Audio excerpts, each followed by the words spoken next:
Hey everyone, it's Susan Pierce Thompson and welcome to the weekly vlog. I am going to address a question today from Annie Green. Annie writes in, "Hi Susan, thank you so much for the weekly vlog. I watch it as soon as it arrives. I have a ways to go to get to goal weight and I'm wondering about body image. When I'm fat, I look in the mirror and I see a nice looking, not fat person. When I'm at goal, I look in the mirror and I see a fat person. I can only see my blemishes. Please discuss tips for changing body image. Thanks in advance and love, from Annie Green."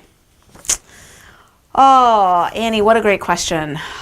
So first of all, I just want to say you're not alone. A lot of us who struggle with weight and with food notice at various points in our journey that there's some asynchrony between how we really look and how we feel like we look. Body dysmorphia, if you want to call it that. And what I want to say is that there really is hope. There really is hope. There was a nice study that was published not that long ago that showed that our self-concept, especially in terms of our physical self-concept, our internal sense of how we look, lags behind as we lose weight. So what that means is that as we lose weight, it takes quite a long time for our self-concept to update itself. So it's probably going to be months before we actually, maybe even a couple years, before we sync up and notice congruence between the size that we are and the size that we think we are in our head. So where this asynchrony comes up, for example, is often in a dressing room. I experienced this for quite a long time. After I got to goal weight, I would get a pair of pants off a rack that I knew was in my size, my new size, which is size 4, and I would go into the dressing room to try on these pants, and as I would look down and I would see the circumference of the waist of these pants, everything in me said, there's no way those fit. They're not pulling up over my hips. All of a sudden, my legs and my hips felt like this big tree trunk, and these little pants were not gonna fit up. And I would pull them up, and they would slide right on, and I would button them, and I would have this weird feeling of like, whose body am I living in? What is, like, those should not have fit. And it was it didn't feel like a top-down judgment, like I was like, you're fat. It really felt like a physical sense, you know, like when you're parking a car, you have a sense of how big the car is and whether you're about to hit the next car. My actual physical sense of my body was that those pants were not going to fit.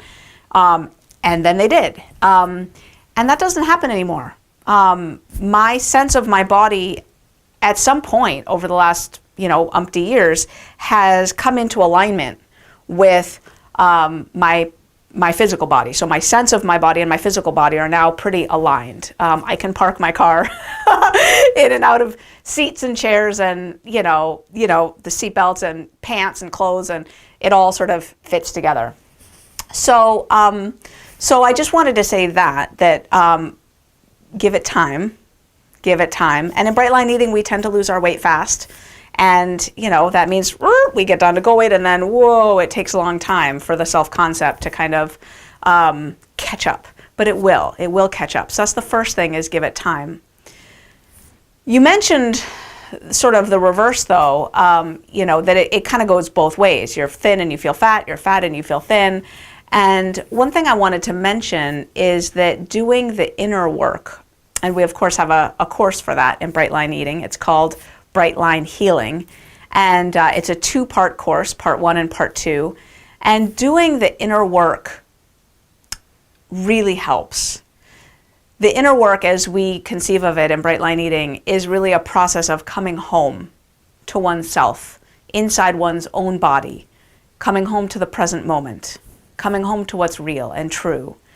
And if there's a lot of incongruence between how you look and how you think of your appearance, I think that's a signal, sort of an invitation, if you will, to doing the inner work. The idea being that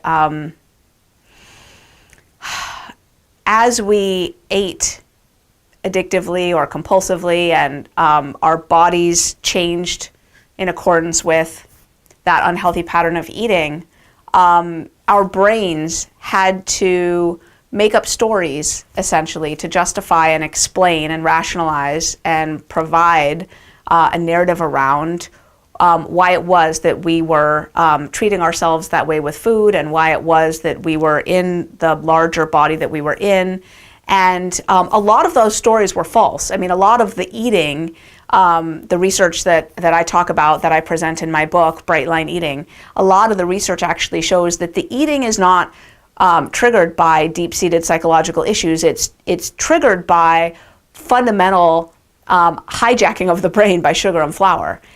And yet, the brain needs to tell a story about why it is that we're hurting ourselves with food. And those stories need to be unpacked. And so as we do the inner work, really, it's a process of coming to realize that we're whole and well already, that we really always were, and that this food journey we've been on is an invitation to come back home to ourselves. Now that may sound like a bunch of woo-woo mumbo jumbo, and I'm sorry if it does, but I guess what I want to say is trust me in that. If you keep going on this journey with Brightline Eating, you will get into a right-sized body. There will be a lag time while your self-concept catches up with that. But if you don't stop with just the food and the body, if you keep going with the inner work, and you do the Brightline healing work, and you come home to yourself, if you give it time and you keep showing up for that process, over time, it will all come into alignment. And it's a beautiful journey that we're on. I think those of us who struggle with food and with our bodies can use that struggle as a real catalyst for our most profound, most deep spiritual journey, our most deep coming home to self. So I think in a lot of ways we're lucky. We have a very clear pathway for our growth. And I'm just really happy to be on this journey with you, Annie.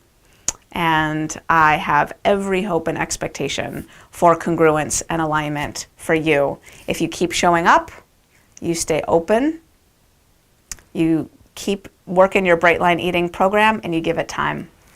And, with patience and love and acceptance, it snaps into place. So I love you very much, and thank you for your fabulous question, and I will see you next week.